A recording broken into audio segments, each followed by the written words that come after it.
like what actually was the you know how did you sort of mitigate this challenge, and what was the outcome? Um, well, we mitigated it by um, addressing it and being responsive to the requests from the federal agencies. Yeah, Um, the outcome is, um, I think uh, is that it did not snowball into anything yeah, bigger. We were okay, probably able to contain the the scope of the investigation, and by but by giving them what they asked for, yeah, um, I think we were able to um, avoid any further exposure yeah. for our clients. Okay, yeah, that makes sense. um all right. Okay, so you while how did you ensure that cases uh, like federal tax evasion and possible violations of the Foreign Corrupt Practices Act, etc. How did you ensure that the investigation is not exactly compromised um, while you are handling the internal investigations? So how did you ensure that they are not compromised and there's nothing actually causing this? I'm sorry, can you repeat that last part? Yeah, how did you ensure that your internal investigations for these particular acts are not compromised, and how did you cater to those hindrances if you faced any while conducting the internal investigations? Um, well, we had very small teams. Yeah, Um, in a couple of them, um, it was probably me and a partner, so it yeah, wasn't like these were not vast, sweeping things. I think yeah, being very to the extent we could, being direct and to the point and focused in terms of the facts that we were trying to elicit, um, yeah, and being, as thorough and meticulous as yeah. possible, and kind of keeping track of all of the results of the investigation or where there might be potential gaps. Okay, yeah. All right. And you also mentioned that in the next bullet, you mentioned that examined corporate policies and procedures in connection with corporate restructuring and integration of new business entities. So, like, can you describe what the corporate restructuring was all about? Um, I vaguely remember. Yeah, I think it was um, this was for a large like conglomerate of tobacco companies basically, and it could okay, have been the case where the parent company was now acquiring a an alcohol company or a wine company or something like that. yeah, So it was an acquisition, and so we were looking at the policies of the acquired company yeah, versus the acquiring company, and making sure that either they're consistent or if there's gaps to fill those gaps, and making sure that there yeah, are not like inconsistent provisions where one company might have a cell phone use policy and the other may not. And so yeah, yeah, do exactly. we make sure that the new business entity now has that cell phone use policy? Policy, yeah, One company may have, one entity may have a maximum gift amount of, no one could accept gifts of $200 or more, yeah, whereas the other one would have said no one can accept gifts of $100 or more. So then, Yeah. making those consistent and that sort of thing. So Yeah. that's what it was, in Basically, terms yeah. of like the exercise of that project. Yeah. I may not recall the restructuring precisely, right? Whether it was like an acquisition or a merger. I think it was an acquisition. I don't think it was a merger. I think it was probably the instance where we were Okay. acquiring The an other entity. company. Yeah. Yeah. Okay. All right. You okay? So you also mentioned that you counsel the client on international and domestic brand integrity issues.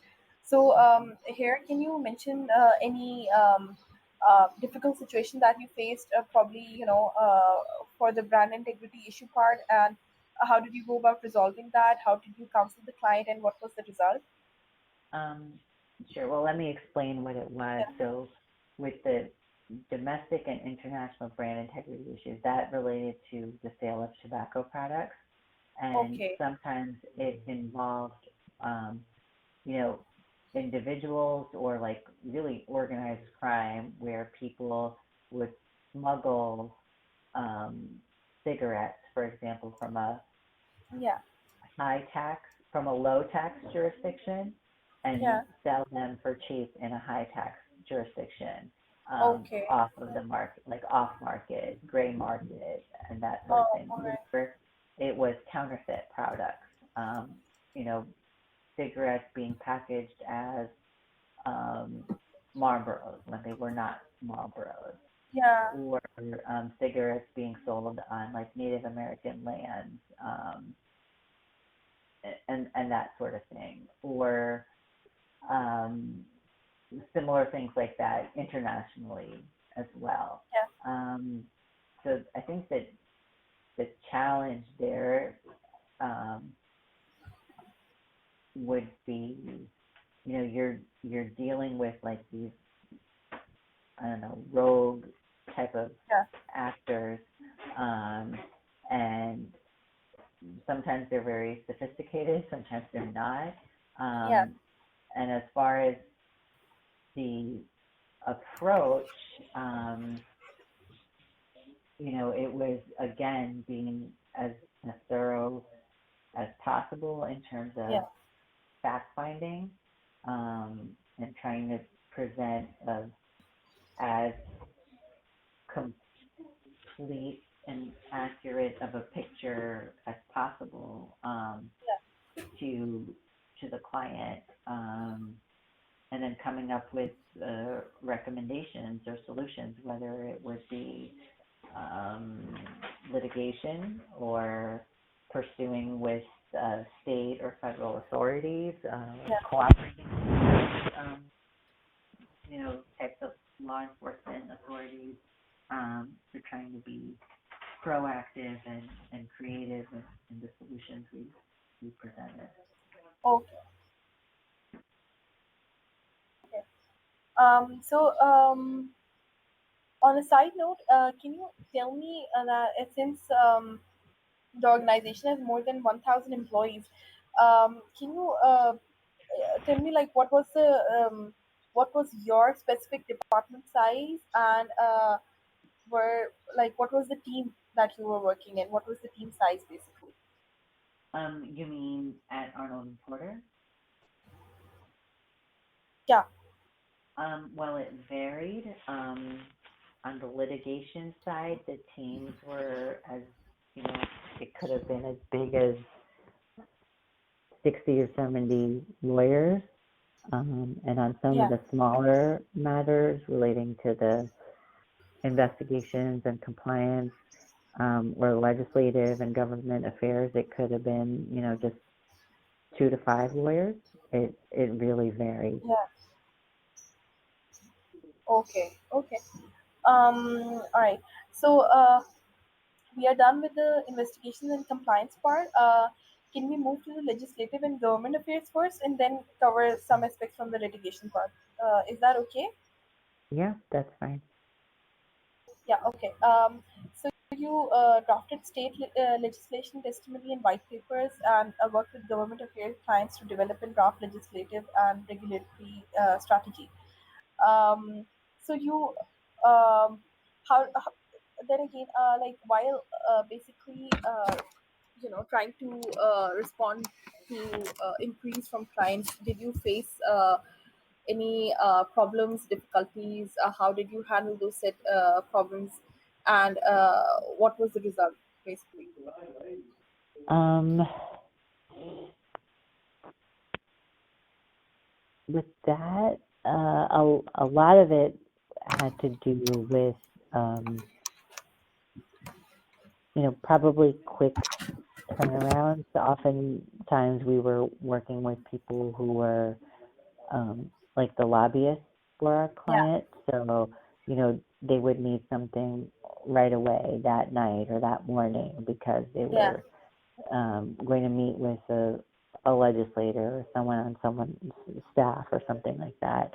Um, yeah, that that was a challenge, but the nice thing and the thing that made it easier was because we were doing the same type of work in many jurisdictions, we yeah, kind of had, um, we had an arsenal of documents or templates and at the I think ready. Like we knew what we had to do. We knew how to redraft something. We knew how to mark up certain legislation when, because so many jurisdictions had the same type of laws that we were trying yeah, to change on behalf of our client.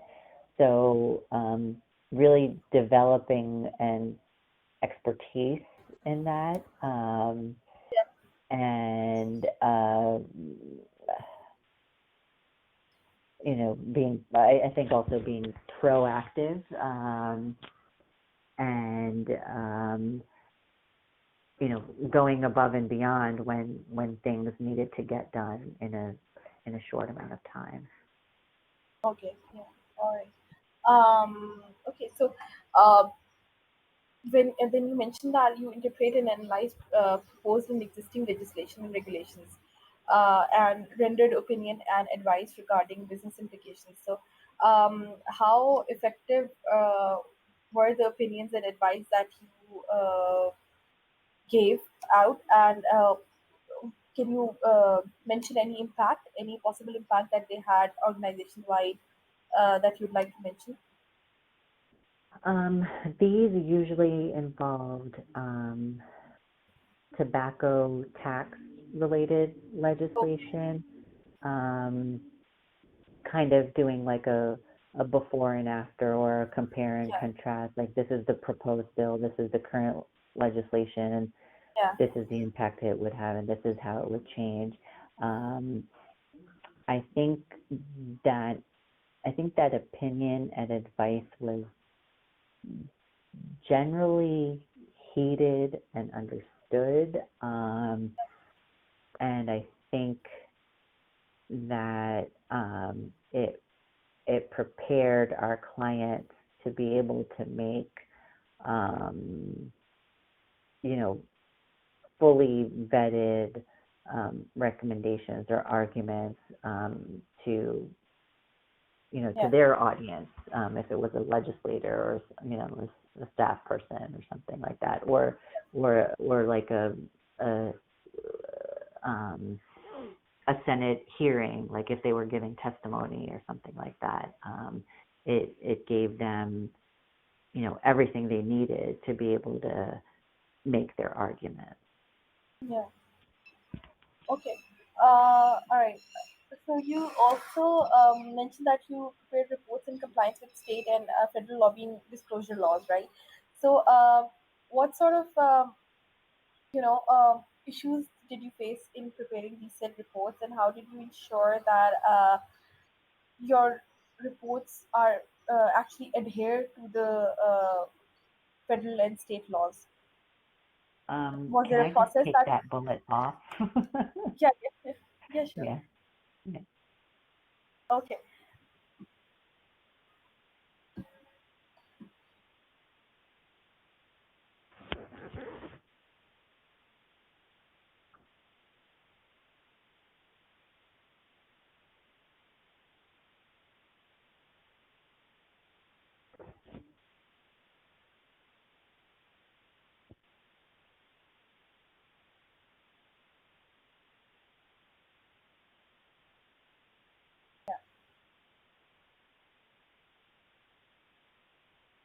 Are you ready now? Yeah, I'm here. Sorry. Yeah. Okay. So, moving to the okay. So, can we go over that point again, or do you want me to start with the litigation stuff? Let's quickly go over that. We can go over it. That's fine. Okay. Yeah. So I was for the last bullet for legislative and government affairs. I mentioned that what I basically was asking was how do you basically ensure that your reports actually are compliant with the state and federal disclosure laws? Is there a Oh, process okay. that you follow? Yeah.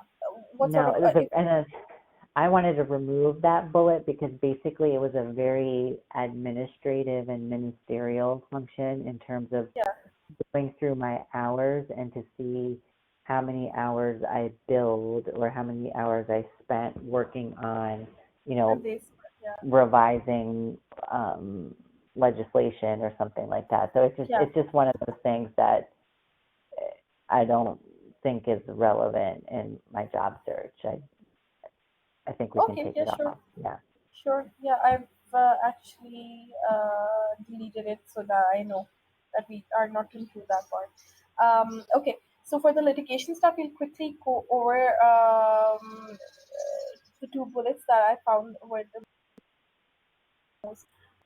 You mentioned that you defended major payment card company in an antitrust litigation. So you manage all aspects of the third party discovery. You conducted depositions, etc.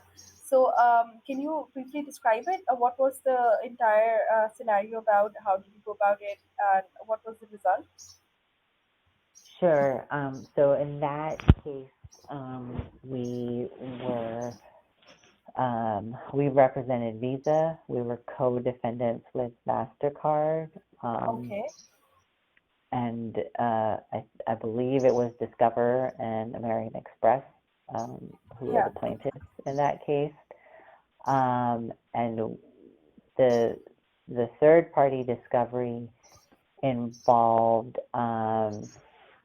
getting testimony and documents from partner banks. So, for example, Yeah. like Bank of America, they Okay. issued Visa cards, and so it was over, I think, maybe 30 banks throughout the country, and basically getting them to factually and on oath tell the story that there was no agreement for Visa and these banks to Yeah. um, monopolize anything in any sort of way. So um, it was identifying those banks, uh, identifying who the people at those banks we wanted to elicit testimony from, and then scheduling those, traveling across the country, Yeah. excuse me, to Do you conduct want water or something? depositions. No, no, I'm fine. I was sneezing. Yeah. Okay. To conduct these depositions throughout the country, and then we worked with Joint Defense Counsel, so counsel for Mastercard, Yeah. in those efforts. So what was the And result? ultimately that Yeah. case settled. Okay. Um, I could probably look it up and see what we paid or what we didn't pay, Yeah. but it was Yeah. probably a multi-million dollar settlement. Con- okay. Okay. Yeah, That works and we actually. avoided Multi-million. litigation. So yeah, All right. yeah. Okay. That's actually yeah, a very valid observation. So you also mentioned that you uh, conducted analysis of various legal issues in connection with complex SEC investigations of major U.S. Financial institutions, right? Mm-hmm. So here again, can you recall any particular case that you found was a challenge, and then you had to strategize and really put all your effort into it in order to get the outcome that you wanted? That's a tough one because I Yeah. remember the SEC investigation, and that related to kind of like price fixing and bid fixing, Okay. and it was people selling like municipal bonds, and the evidence that we had most of the time we're listening to these calls among traders, and I don't know what the outcome was because I think that's the time um, where I left Yeah. Yeah. Arnold and Porter. I think there was not further investigation because we very much cooperated with the SEC.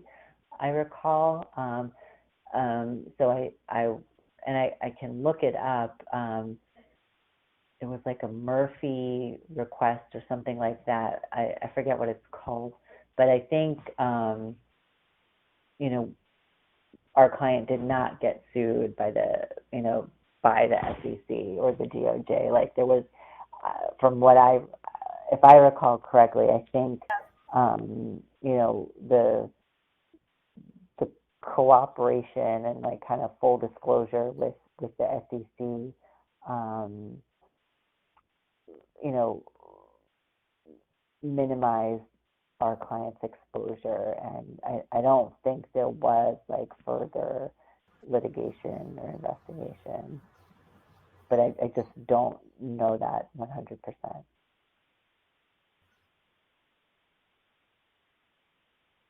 Okay. So yeah, that I made a note of that as well. That basically covers it. You also, yeah, okay. One more thing, you mentioned that you delegate and supervise work amongst peers and junior associates. Um, like, were they working under you? And what was the size of the team working under you, or were they like working with you? Can you briefly describe that? Um, it varied case by case. Um, Yeah. Okay. so I don't think at any given time there were more than like 10 people on the team that I was in charge of. So it was not a big Yeah. um, scope of responsibility in terms of how many people or for an extended period of time. So they were not exactly your direct reports, but you supervised their work depending on the case, right? That's correct. Yeah. Yep. Okay. All right. So yeah, we are done with this position. Let's move on. Do you want to add